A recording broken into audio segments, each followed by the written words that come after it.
Welcome to Kanishka IAS. So మనం రీసెంట్గా మనకు annual status of education report release చేయడం జరిగింది బై ప్రథమ్ ఫౌండేషన్ నుంచి. సో ప్రథమ్ ఫౌండేషన్ అనేది ఒక NGO, non government organisation. But ఇక్కడ వాళ్ళు తీసుకుంటున్న మెజర్స్ అండ్ ఫాలో అవుతున్న పారామీటర్స్ని బట్టి దీనికి వీళ్ళు రిలీజ్ చేసే ఈ రిపోర్ట్కి కొంత అథెంటిసిటీ ఉందని చెప్పేసి నమ్ముతూ ఉన్నారు. సో దానివల్ల ఇక్కడ ఏంటి అని అంటే దీనికి ఒక ఇంపార్టెన్స్ కూడా వచ్చింది వాళ్ళు రిలీజ్ చేసిన రిపోర్ట్కి కూడా. సో ఎనీవే ఇక్కడ మనకు annual status of education report sir ఒకసారి దీన్ని అబ్జర్వ్ చేస్తే మనకు ఈ ఇయర్ రిపోర్ట్ అబ్జర్వ్ చేస్తే ఇక్కడ ఏంటి అంటే ముఖ్యంగా కోవిడ్ పీరియడ్ తర్వాత ఈ fundamental numeracy and literacy skills ఎలా ఇంప్రూవ్ అయ్యాయి, తర్వాత గవర్నమెంట్ స్కూల్స్లో ఈ ఎడ్యుకేషన్ లెవెల్స్ ఎలా ఇంప్రూవ్ అయ్యాయని చెప్పేసి వీళ్ళు ఇవ్వడం జరిగింది. దీనిలో ముఖ్యంగా మనం ఒకటి గమనిస్తే వీళ్ళు ఇచ్చిన రిపోర్ట్లో ఈ థర్డ్ క్లాస్ స్టూడెంట్స్కి ఈ సెకండ్ క్లాస్ బుక్ ఇచ్చి చదవమన్నప్పుడు ప్రీవియస్ ఎవరితో కంపేర్ చేస్తే ఈసారి అది 16% నుంచి 23%కి ఇంక్రీజ్ అయింది. సో దీన్ని ఒక గుడ్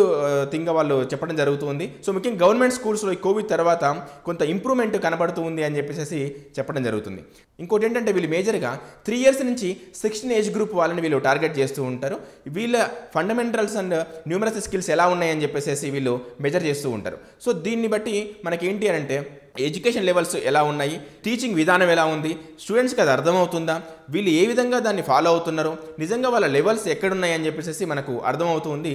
దీన్ని బట్టి మన ఎడ్యుకేషన్ సిస్టంలో మనం ఎలాంటి చేంజెస్ తీసుకురావాలి ఇవన్నీ కూడా మనం ఫాలో అవ్వచ్చు. సో ఇక్కడ మనం ఒకటి అబ్జర్వ్ చేస్తే ఈసారి రిపోర్ట్లో వీళ్ళు డిజిటల్ లిటరసీకి సంబంధించి కూడా ఒక రిపోర్ట్ రిలీజ్ చేయడం జరిగింది. సో ఈ డిజిటల్ లిటరసీలో మనం ఒకసారి అబ్జర్వ్ చేస్తే 2014 నుంచి వీళ్ళు డిజిటల్ లిటరసీకి సంబంధించి కూడా వీళ్ళు రిపోర్ట్స్ రిలీజ్ చేయడం జరుగుతుంది. సో దీన్ని ఒకసారి అబ్జర్వ్ చేస్తే ఏంటి అని అంటే ఇక్కడ ఈ డిజిటల్ లిటరసీ అనేది బాయ్స్కి ఎక్కువ అవైలబుల్గా ఉంది కంపేర్ టు గర్ల్స్ అని చెప్పడం జరిగింది. దాంతోపాటు ఇంకొక ఇంపార్టెంట్ థింగ్ కూడా ఏం చెప్పారంటే ఈ డిజిటల్ లిటరసీకి సంబంధించి మనం యూజ్ చేసే డివైజెస్ ఇవైతే ఉన్నాయో వీళ్ళు చాలా వరకు సోషల్ మీడియాకి సంబంధించి ఎక్కువ యూజ్ చేస్తున్నారు దీనికి ఎడ్యుకేషన్ కంటే కూడా అని చెప్పేసి కూడా చెప్పడం జరిగింది. మనం ఇంతకుముందు ఒక వీడియోలో కూడా మనం ఈ ఆన్లైన్ ఎడ్యుకేషన్ గురించి డిస్కస్ చేసినప్పుడు కూడా మీకు నేను డిస్కస్ చేశాను. ఏంటి అంటే ఈ ఆన్లైన్ ఎడ్యుకేషన్ వల్ల పాజిటివ్ ఇంపాక్ట్ ఉందా, నెగిటివ్ ఇంపాక్ట్ ఉందని మనం ఒక వీడియో చేయడం జరిగింది.